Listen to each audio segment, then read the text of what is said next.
Yeah. And we back again. You know who I am, man. It's your boy, Sean Nathan. Welcome to another episode of TBB, where every day we just trying to be better. Today, man, special treat for me. This whole thing been a treat for me this week, but real special treat for me, man, because it's really, really hard to track this guy down. He's extremely busy. He got his hand in so many different pots, and he is the supreme definition of networking and just go get her and make it happen. So this, being able to sit down with him, is a blessing for me. If y'all don't know him, shame on you. You should. You probably got to do some business with him. But I ain't gonna keep you on suspense no longer, man. Shouts to my guy Kino. He in the building. What's going on, sir? Thank you, sir. Thank you, sir. Thank you for having me. Absolutely. So, man, I'm gonna jump right into it. Like I was telling him, bro, like you are a trendsetter on so many different levels. I mean, even when I first met you, just the resume that was ran down for me, I had to stop him. I was like, that's a lot. That's too much. It's too much. I'm like, he does all of that. Give the people, man, a little bit of background. You know what I'm saying? Give my audience a little background on who Kino is, where you come from, what's your kind of origin story? Yeah, I started off in music around 25 years ago from Detroit. Small community of artists there at the time, and met this white kid who, I thought would be the biggest rapper in the world one day, and it turns out he became that, which was Marshall. And anytime you're attached to something of that magnitude, it kind of pulls you, into so many different directions, and it gives you so many relationships and opportunities. And so, that became that. So I spent a lot of time in music. I've never really liked talking about my accomplishments because I feel like I'm still in the game and I'm still playing and I'm still looking for other ways to build my my legacy. Mm-hmm. But I've had the opportunity to do everything from working music and technology and sodas. I love creatively looking for things to do and new opportunities. So, long story short, went from music around the 2010s, got into some technology, got into Bitcoin early on, like very early on, had some opportunities to meet some really interesting people in that space.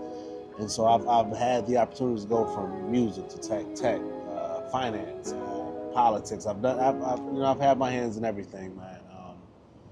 The Lord has blessed me to put me here right now today, including watching this crazy film that y'all are a part of. Yeah, right? man. I mean, you had a big part to do with that too. You know what I'm saying? So from me to you, thank you for that. You know what I mean? Like, your level of interaction and your focus when you attach yourself to something is unmatched. Like, I say this to myself all the time, like, and I be asking Sleep, like, yo, bro, like, what exactly is it that he does? Because he does so much. You know what I mean? He says that all the time. Yeah, but I told him though, I said, you could literally take a class, and this might be something you might want to do. I think you should really do a class someday, bro, on the tools and foundations of like networking and skill building, you know what I'm saying, and product development, because everything that I'm aware of that you have attached yourself to has been successful. You know what's funny? Growing up, I moved a lot, like literally every year up until around the time I was 13, 14. By the time I got 13, 14, I started getting kicked out of schools. And so I always say, if you've ever met anybody in Alcoholics Anonymous or any program like that, they talk about being restless, irritable, and discontent. Mm-hmm. It's like when you're so used to chaos, and the chaos stops, you got to kind of figure out a way to create new chaos. Mm-hmm. And I think I've always looked at business in the same way. I'm always looking for new ventures to kind of get in at the ground floor and figure out how I could, be a part of a team on an up climb or something. So, I mean, I've never been afraid to be the new kid in the room, and I just think that becomes a asset. You meet a lot of different people, and music I think is the Trojan horse. It's the thing that gets you in the room, but there's so many more businesses to do outside of music, man. That's always been something that's interests me and that I get excited about. Now, I know you've been in the music game for a long time, right? So do you feel that other business endeavors and other career paths are easier to navigate than the music? Because I know the music business can be treacherous. Have you found it easier to segue into other stuff as opposed to how tough the music might be? Like dealing with artist development and labels and all of that kind of stuff that comes with it? I think the journey within the music industry is that's the matrix. You get into this and you think that all these things that's indicative to the industry is what real life is. But it's not until you start to go into other businesses that you realize that it's not real. I got a friend who I was just who I've watched a part of the downsizing of some of these record labels. And let's say he's 44 years old, and I'm sure he's making $250,000 to $300,000 a year when he lost his job, and he seemed to be upset. But the reality of it is where do you go when you're doing A&R, making $253,000 to $500,000 a year, and you lose that job? That's not really transferable. Well, you think it's not transferable anywhere. But the idea is, for me, is you gotta start talking to universities, right? So many universities that has music courses now. Start looking at some of these movie facilities and figuring out how ways to better license music. There's so many things that that you can learn from being in the music industry. There's so many industries that music is a part of. You got to figure out what's the business in that. And start using your resources and relationships to transfer. And that's what I've always kind of looked to do. Is like, how can I use my music relationships to build brands, to create other networking opportunities, to find, everybody wants to be in music or movies at some point. So it's like when you're involved in it, it's like you have some level of success. It opens up a lot of other doors. And I think in this industry, we have to look at the doors that it opens up, not necessarily the industry as itself. Nah, hell yeah, bro. Like that's big for me because it speaks to you will never put yourself in a box. You know what I'm saying? Like, you see opportunities where a lot of other people don't. And I think a lot of people are crippled by that, because if they have one of these kind of jobs, that could be like monumental. I mean, if you're making 500 racks a year and you lose that gig, I know the first thing you probably think of is like, I'll never make another 500,000 a year again. But that's not the truth though. It's just breaking out of like your comfort zone and restructuring the mode. There's an abundance of wealth out here. Like, they print money, let's be real. You know what I'm saying? It's not even real. It's not even real. Yeah. So to think like you had one opportunity that was giving you a certain dollar amount, that there's nothing else in this crazy vast world that you can do to replicate that, or even surpass it. Like, I know I get in positions where I use this as a metric. Like, if I'm making $20,000 a month, all right, cool. If that was to fall off, I'm never going to go back to anything that's less than 20,000 now. Right. It's like, how can I do the next thing to make me 35 now? If I can accomplish 20, I can accomplish 35. That's why I said I never really like talking about like what I would consider an accomplishment. Yeah. Because I'm still playing. I'm still moving forward. So for me, that it wasn't necessarily an accomplishment. It was just a step in the process. Right. When we talk about how people set their goals or their ceilings, Michelangelo has a quote. He says, the danger lies in most men of not aiming too high and missing your mark. Is aiming too low and hitting it. So a lot of times what we do is we aim low. This motherfuckers it's people, like, I'm envious and I study and I admire people who are just fearless about life. Like, people who are just like, that wall don't exist. Yeah. It's like, I'm like, I gotta touch it. I gotta be like, no, but I gotta see how hard it is. Some motherfuckers like, yo, I'm running through it. I don't really give a fuck.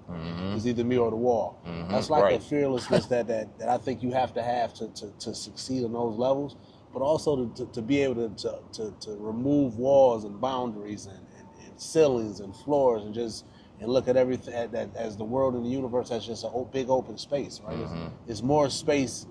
I once read it's more space and opportunity in everywhere we go, right? So if we look at it, we're in the confines of this space, but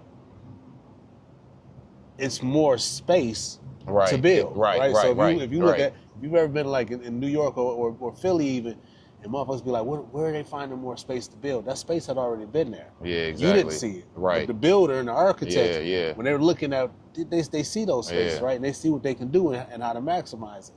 That's vision. That's everything in life, man. It's like there is no walls. Nah, there isn't, bro. Like, and I believe that, and that makes me think about what you were saying earlier, like how you moved around a lot, and it can seem chaotic, but it's like you operate from a place of calm in chaos, which is very hard to do because, I mean, let's be real, probably 85% of life is chaotic. Absolutely. But if you freak out though, and you don't learn how to master that skill, how to navigate chaos properly, then you'll be ineffective. I'm gonna take that a step further. 100% of life is life. Yeah.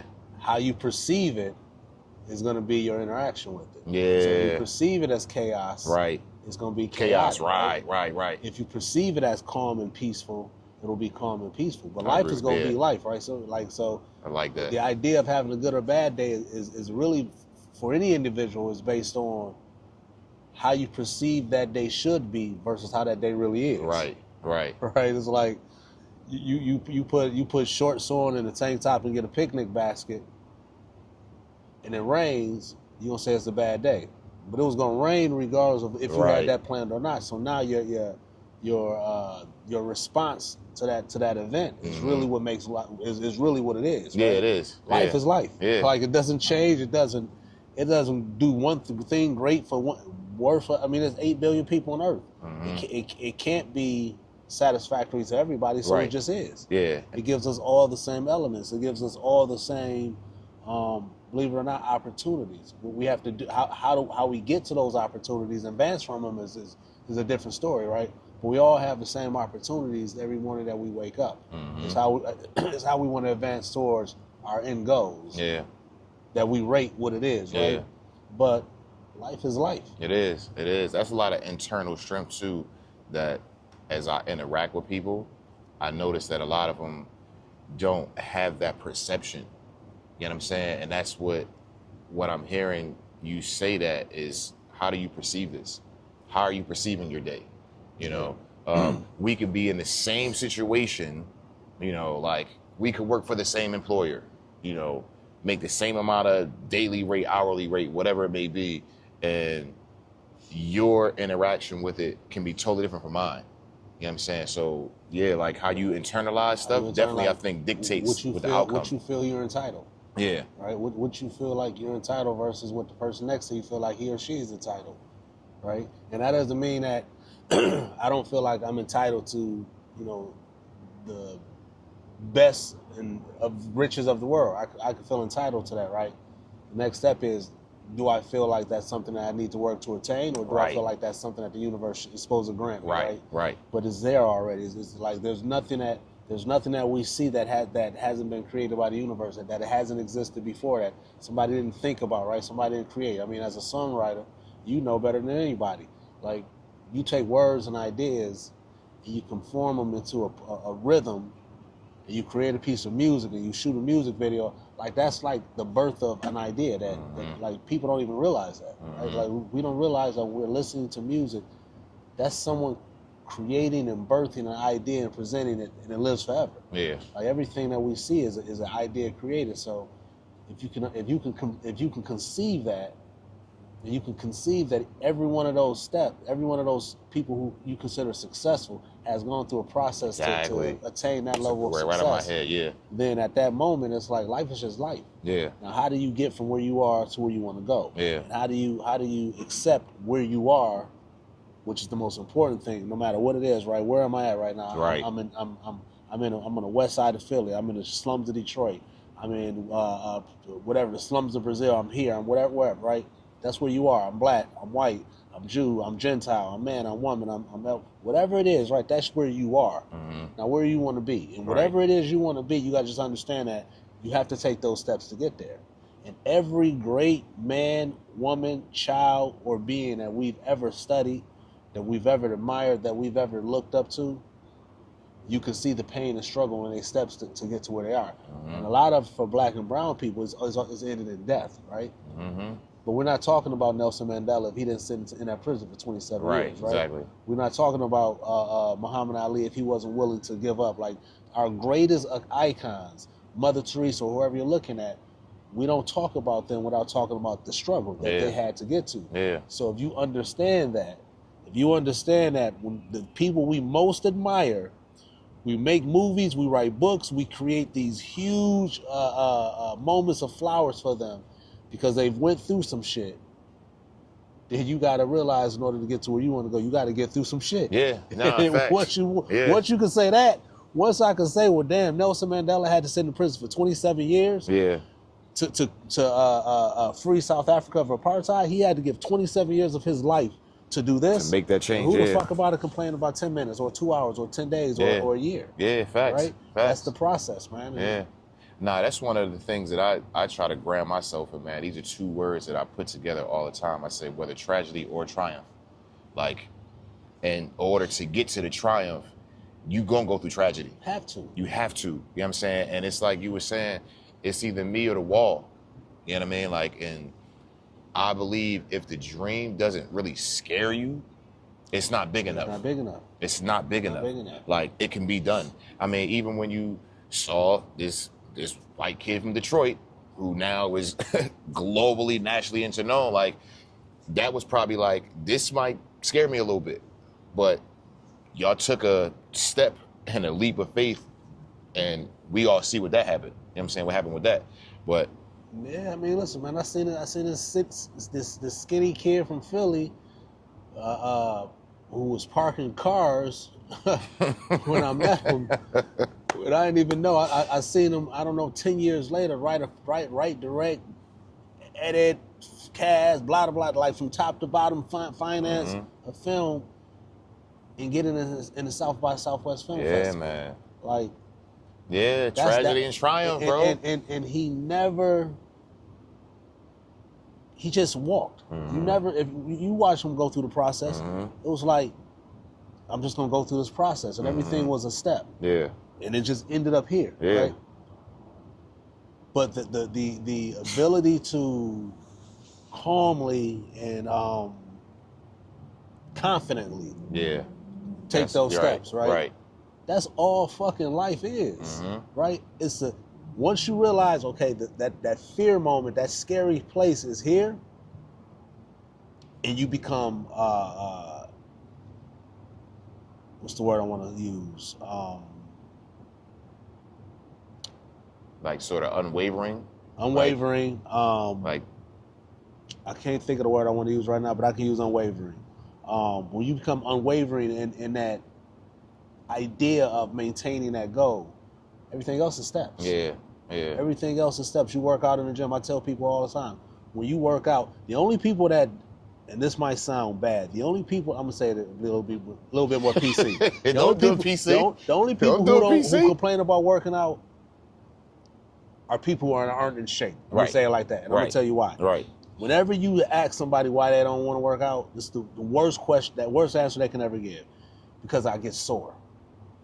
That's the growth. That's the growth. That's the tragedy of the triumph of your muscles changing. Right. Yeah. So if when you talk to people who work out and they can understand that concept, right? It's like, listen, you got to tear the muscle in order to build the muscle for it to grow, to become stronger. Yeah. If you understand that, then that means every great moment of your life has to come from a place of a tear in order to become stronger, right? So somebody who has lost a child is that much more richer in life experiences to help that one who's just going through that, right? Bro, you hit me that in the heart. One who's that's crazy. Going through a divorce, that one who's lost a parent, that one who's struggled with addiction, right? Our true strength comes from the experience of life.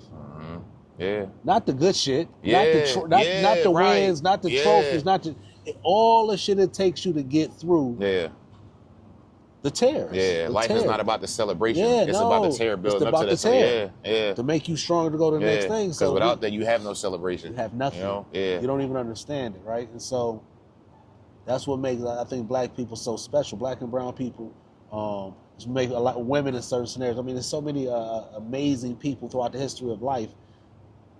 But all of the things we study and marvel and look up to and admire and pray to are people who we've watched massively torn apart to be rebuilt. Yeah, right. And we love their stories. We love their stories. We love right? the funny thing is like how we love their stories, but then when it becomes our story, we don't want it. We want bow out. No, this is crazy. So when I say that, when I get into those moments of wanting to complain or wanting to feel entitled or fear, right? Fear of failure probably is one of the greatest ones.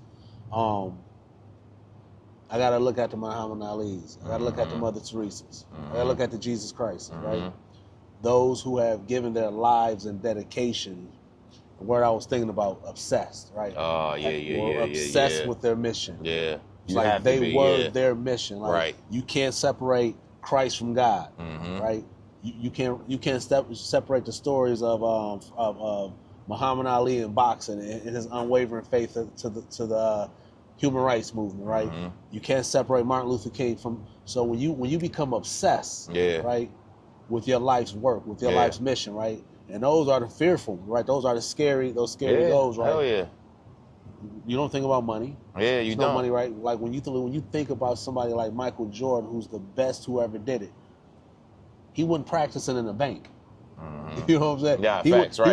He wasn't practicing at the Lamborghini dealership. Yeah. He wasn't practicing at buying peach. He was practicing in the gym. Yeah. All of that shit came from him. His obsession with the game of basketball and being the best ever. Then the money is gonna come. Yeah, exactly. So exactly. Yeah. I never really looked at that's just a freedom too, bro. It's like, what if Harriet Tubman just wasn't obsessed with getting free? Yeah. What if she was just like, yo, I want to turn the slave freeing thing into a business. Right. I'm only gonna work. Right. You got to cash me out to take this Underground Railroad. She was obsessed with the freeing of her people. Yeah, exactly. Right? And so again, all of those people went through atrocities. So why would you think like you not gonna go through atrocities too? Yeah. You have man, that's big, bro. Like I hope y'all really getting that, man. So that you understand like your life is not always gonna be like roses and sunshine. You know what I'm saying? It's the greatest experience that we could ever have. We only get it once. Yeah. That we know of, right? You can believe in additional lives. Right. And I respect anybody who believes anything, and that's great. But we only get one of these lives. You might get it in a different universe. Life. Right. You might get it in the multiverse. Yeah, you might have a past life. You might have another life. You might come back as a cat or frog, whatever you believe. This experience, we don't dictate how long it lasts. We don't dictate, like literally the milliseconds of it. We don't dictate anything. We only dictate what we do in the moment we're here. Yeah. What have we done in the moments we've been here? Yeah. And how do we prepare for that moment when we're no longer here? Nah, hell yeah, man. I learned something years ago, like on like my sobriety journey. And this guy told me, he was like, the only thing you control in this life is your actions, which takes me back to what you were saying, how responses. You know what I'm saying? Like, so because I could walk out this door and that'd be it for me. You never know. Yep. So appreciating everything that leads up to this, you know what I'm saying, and not wasting a moment is huge. And you clearly don't waste moments. Well, yeah, and I take it one step further than that, right? The only thing that we can control is not so much our thoughts. Yeah, because your mind can even run rampant. But we can control the meaning we give our thoughts and the way we respond to those meanings. Yeah. Right? Yeah, to have it translate into something like meaningful. Yeah, I can't always control if I have a thought of fear. But what do I do with it? If it's fearful, let me change that thought of running or shutting down to, if it's fearful, that's gotta push me closer to my purpose. Yeah. Because if I'm afraid, I'm too comfortable. I'm uncomfortable here. Yeah. It's ready for me to grow. Yeah, and exactly. so God wants to push me out of my comfort. Yeah, exactly. Now, if God wants to push me out of my comfort, and we are all one, right? I believe that we are all connected. There's all greater energy connected.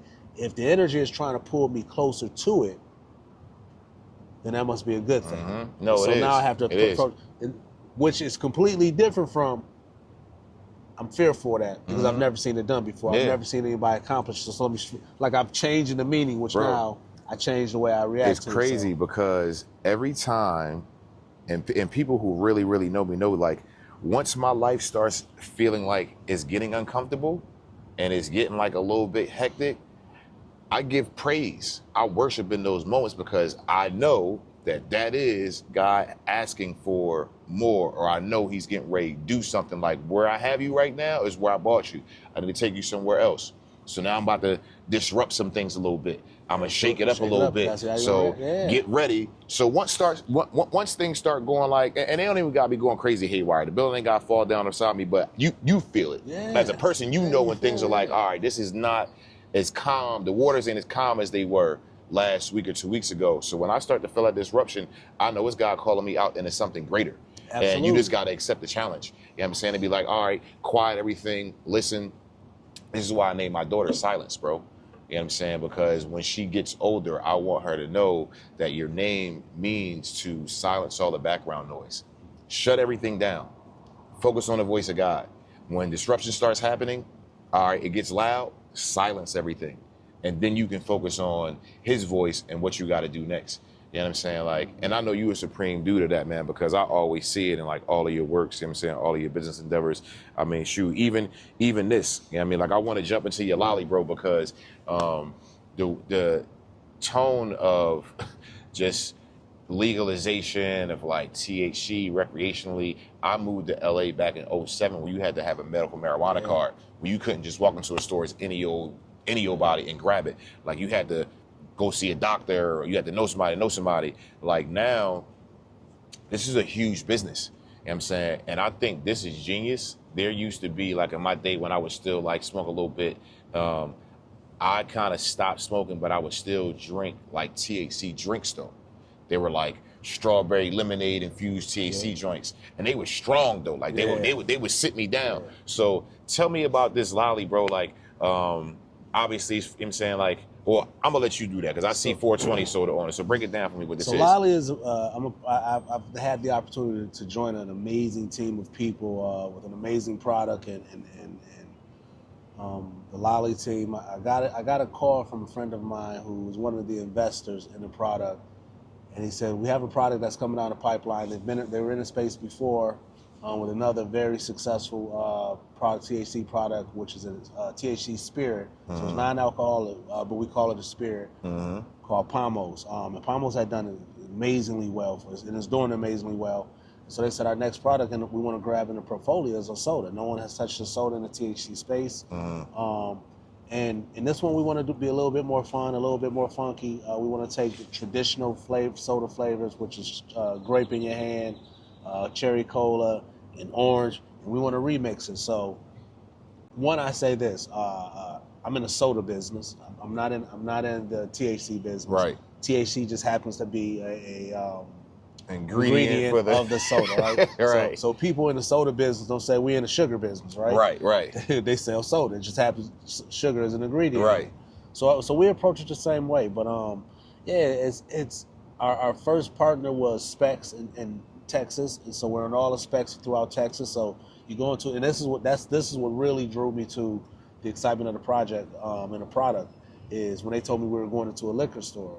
So you go into a liquor store, and so this isn't a product that's hitting in some dispensary somewhere and has a, and again, it's no disrespect to the dispensaries because we have great relationships with them too, but we're showing the stigma now of how THC and alcohol beverages can and should coexist, and where the trend is going. Another interesting fact is I want to say it's between 6 to 8% a year. Alcohol consumption is dropping, and THC consumption is going up. So the trends in the marketing just said, shows where we want to go. So it's a dope product, no pun intended. Right. It tastes amazing. I'm not big on edibles, and I'm not big on I'm not a big flower guy. But when I drink these, when I drink them often, man, it's the best drink. It's the best drink in the world that I've had. It makes you feel amazing. When people ask me how does it make you feel, a can of it makes you feel like you just had a nice glass of wine. You chill. The food experience is way better. Yeah. I had a couple cans, and I was watching a basketball game, and I was watching Kyrie, and I could actually see him move in regular motion. Like, they slowed it down a little bit for me. So I got to see the move. I was like, oh, that's what Kyrie be doing. That's crazy. So yeah, it's just a real fun experience. And for, you're at the cookout and you grabbing your sodas. A 6-pack of this is $16. you don't want to, you an uncle, you the grandpops, you the nephew, Right. You at the family picnic, but you don't want to, smoke in front of everybody. Get you a nice little can so the kids run around and it's like, oh, Uncle Joe is drinking soda like we are. It's like it just normalizes the situation. Yeah. So I like it because you can take it in anywhere. Nah, hell yeah, man. It's definitely very discreet. It's extremely marketable. I like the flavor, first initial flavor selection. You can't go wrong with grape. You can't go wrong with an orange soda. And you can't go wrong with like the cola. Nope. And this is definitely a good way for other people, like you said, to kind of, if you don't want to be like at a family function and smelling like loud and you off in the car, Jason back there smoking that M6, you can, we good. Like you said, a lot of people are turning away from alcohol. They don't want to deal with alcohol. Yeah. Or they don't want to, we're getting older and it's like you don't like the way it makes you feel. Yeah. It doesn't. So it's a great alternative for somebody who still wants to have a little, enjoyable moment, but don't want to deal with the heaviness of alcohol. Alcohol just wears on you differently the older you get. Right. Yeah, it does. Again, some people just Definitely don't like it anymore. So, this is a nice, great alternative for you on a hot summer day. You got the grill grilling, or you got the Earth, Wind, and Fire in the background. That's right. Frankie Beverly and Mays, R.I.P. And you just having some fun, or you just want to sit back and order some pizza on a Friday night. We do pizza and Pamos and pizza and Lolly night at the crib. Get you a nice or come to Philly, get the nice little cheesesteak. That's right. Cheesesteak and a lolly, baby. Cheesesteak and a lolly. You know what I mean? Houston, I've been on the Papados. You get that catfish, some crawfish, etouffee, and some lolly. So you know what cats in Philly gonna start doing? We got to get these down to Philly. Rita's water ice, we big for the water ice. Summertime, big cup water ice. Y'all gonna be putting these in there, I guarantee you. Yeah. So with that though, can we only find these right now in Texas? No. So you can go to the website, which is lollysoda.com. Say that again. Website lollysoda.com.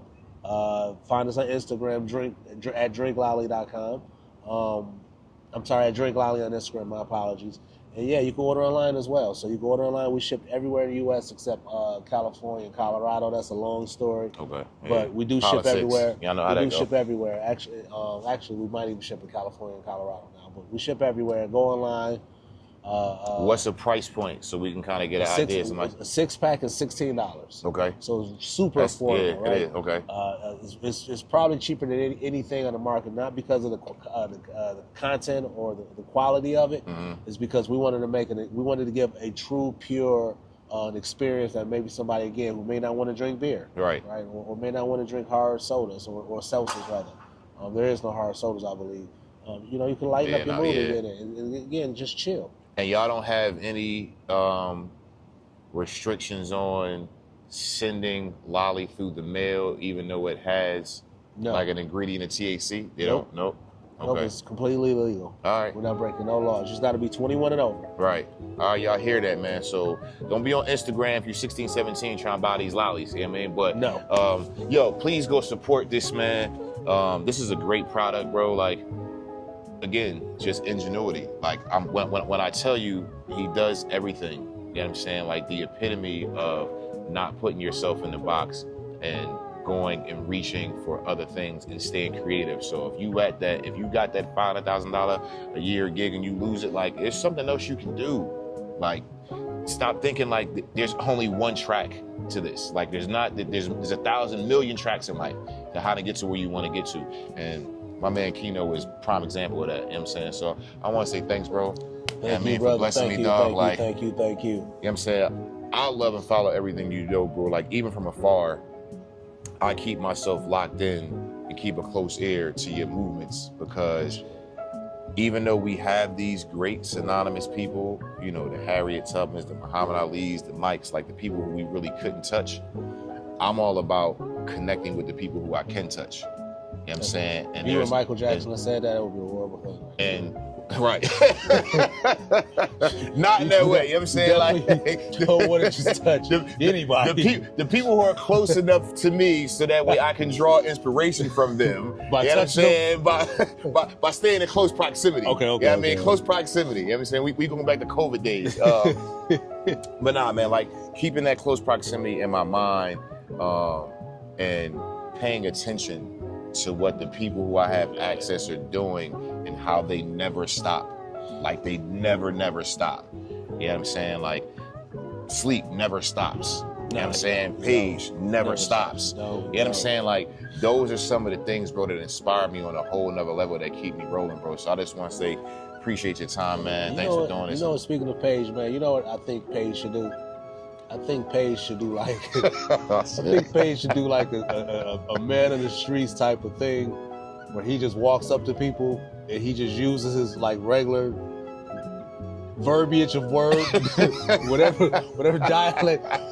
He uses his vocabulary to talk to regular people, and then we see if the person could actually respond and understand what he's saying. I think that would be the best. That would be hilarious, though. That would low-key be hilarious. Right. You need to take hold, so you're being ticks out. Right there. See, I don't even know Right there. what titties got to do with time, but he said his tits are optimized. Optimus Prime tits. You know what I'm saying? They transforming. Yo, listen, he right though. We gonna get out of here, man. We still got a whole lot more South by Southwest. So thank y'all for tuning in. Thanks, Kino, for showing up. My guy, yo, love somebody, hug somebody. You know how we do. We out of here. Later.